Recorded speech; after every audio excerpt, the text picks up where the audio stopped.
श्री राम राम रघुनंदन राम राम श्री राम राम भरताग्रज राम राम श्री राम राम रणकर्कश राम राम श्री राम राम शरणं भव राम राम मनोजनं मारुततुल्यवेगं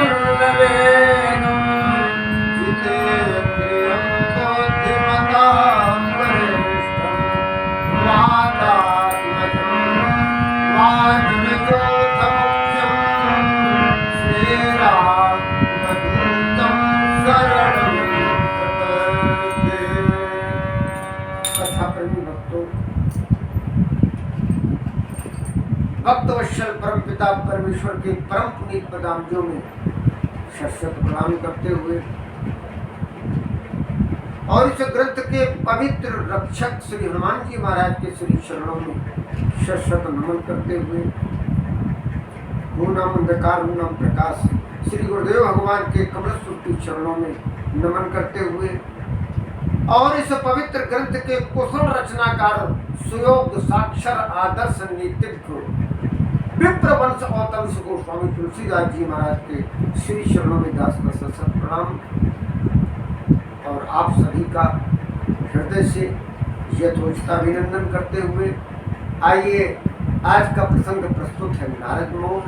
श्री नारद जी महाराज तपस्या करने के लिए जा रहे हैं। कहाँ जा रहे हैं जरा देखो। हिमगिरि गुहाए कयति पावन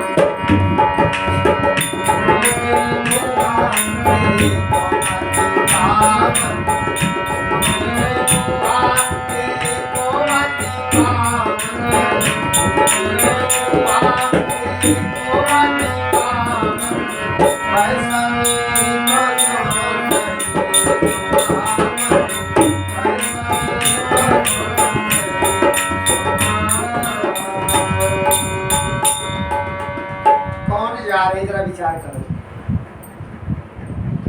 नारद जी जा रहे हैं। नारद? हाँ नारद। कौन नारद? बोले नारम ददाति सह नारदा। नारद माने ज्ञान, जो ज्ञान की वर्षा हमेशा करते रहते हैं, ऐसे परम पूज्य श्री देवर्षि नारद।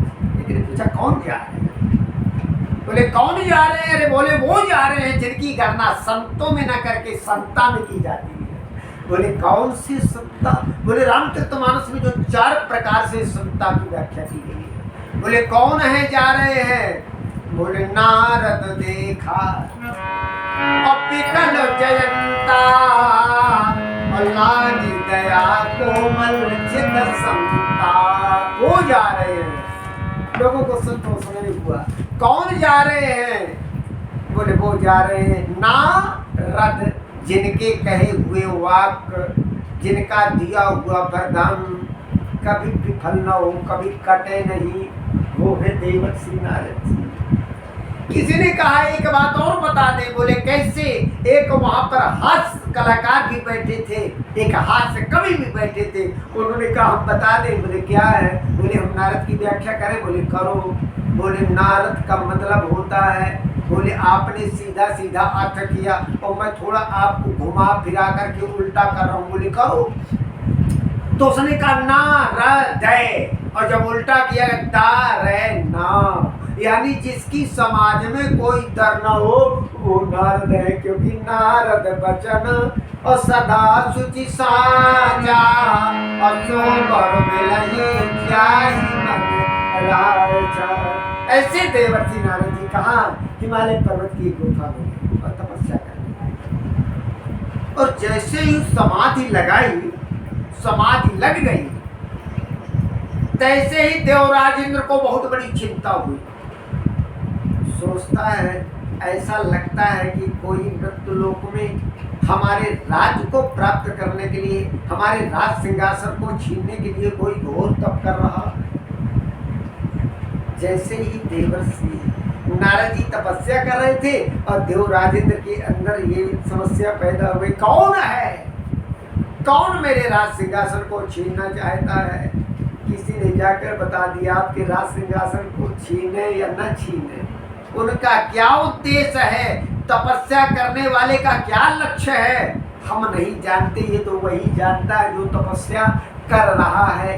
तो बोले क्या उद्देश्य है, बोले ये आप खुद जाकर के देख ले, लेकिन मैं बता दूं। बोले क्या, बोले देवर्षि नारद जी जो है तपस्या कर रहे हैं, कहाँ कर रहे हैं, बोले हिमालय पर्वत की एक गुफा में। बोले अच्छा। तो देवराज इंद्र को चिंता हो गई और उन्होंने कहा इसकी समाधि भंग कर दूं। तो कैसे भंग करें, बोले ऐसे भंग नहीं होगी। उन्होंने तुरंत जो है कामदेव को बुलाया और कामदेव को बुलाया और कामदेव से कहा कामदेव तुमको जाकर के देव राजेंद्र की तपस्या भंग करना। कामदेव ने कहा महाराज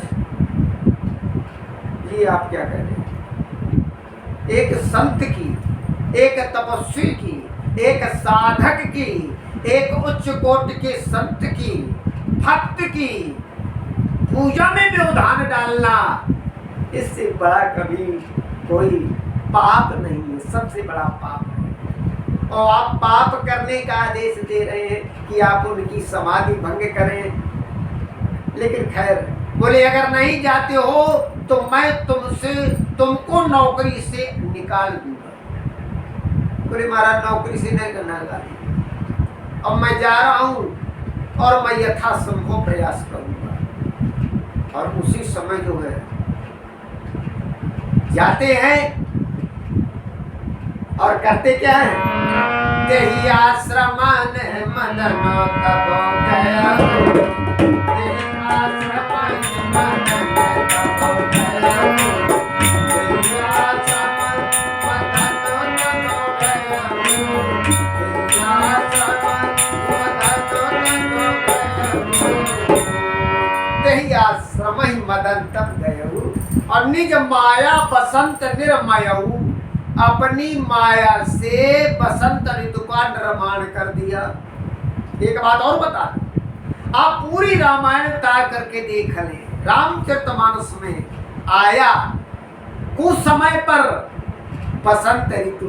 बोले जैसे एक बार बसंत ऋतु आई, बोले प्रभु श्री राम जी के विवाह में, और विवाह कब हुआ था आप सभी जानकार हैं, आप सब रामायण पढ़ते हैं, आपको मालूम है कि बसंत ऋतु कब होती है और श्री राम जी का विवाह कब हुआ था। लेकिन श्री राम जी के विवाह में भी बसंत ऋतु का निर्माण कर दिया था। बोले कब हुआ था, बोले अगहन मास और सुहावन भारी और तिथ पंचमी शुक्ल पखवा। अगहन का महीना था, अगहन के महीने में बसंत ऋतु कभी होती है भाई, होती हो, आप सभी लोग जानकार हैं। लेकिन मैं 63 वर्ष का हो गया, आज तक मैंने अपने जीवन में कभी नहीं देखा कि अगहन के महीने में बसंत ऋतु आई। लेकिन अगहन के महीने में बसंत ऋतु, और आज यहाँ देखें देवर्षि नारद जी समाधि लगाए हुए हैं। देव राजेंद्र ने कामदेव को भेज दिया और कामदेव गया और उसने निज माया बसंत निर्मय, बसंत ऋतु का निर्माण। ये स्वार्थी लोग हैं ना, और जहाँ स्वार्थी लोग होते वहाँ ऐसा ही स्थिति होती है। इसलिए भजन करने के लिए चले गए और उन्होंने कहा ये समाधि यहाँ नहीं लगानी चाहिए, हम भंग करेंगे, परंतु काम कला और कछु नहीं न व्यापी, काम कला कछु नहीं न व्यापी, काम कला कछु नहीं न व्यापी, निज करे अनुमान को पापी, काम कला और कछु नहीं न व्यापी। काम कला का कोई असर नहीं पड़ा और अपने आप कामदेव भयभीत हो गया और देवर्षि नारद जी के चरणों में मस्तक झुकाकर बोले महाराज मैंने दुनिया में कोई ऐसा व्यक्ति नहीं मिला जिसने काम को पराजित कर दिया हो। लेकिन प्रभु आज आप एक ऐसे उच्च कोटि के संत मिले हैं जिन्होंने मेरे आपको परम शक्ति को भी आपने समाप्त कर दिया और कामदेव देवर्षि नारद जी को प्रणाम करके और वहां से चल देता है। बोलिए सच्चिदानंद भगवान की जय। सीताराम सीताराम सीताराम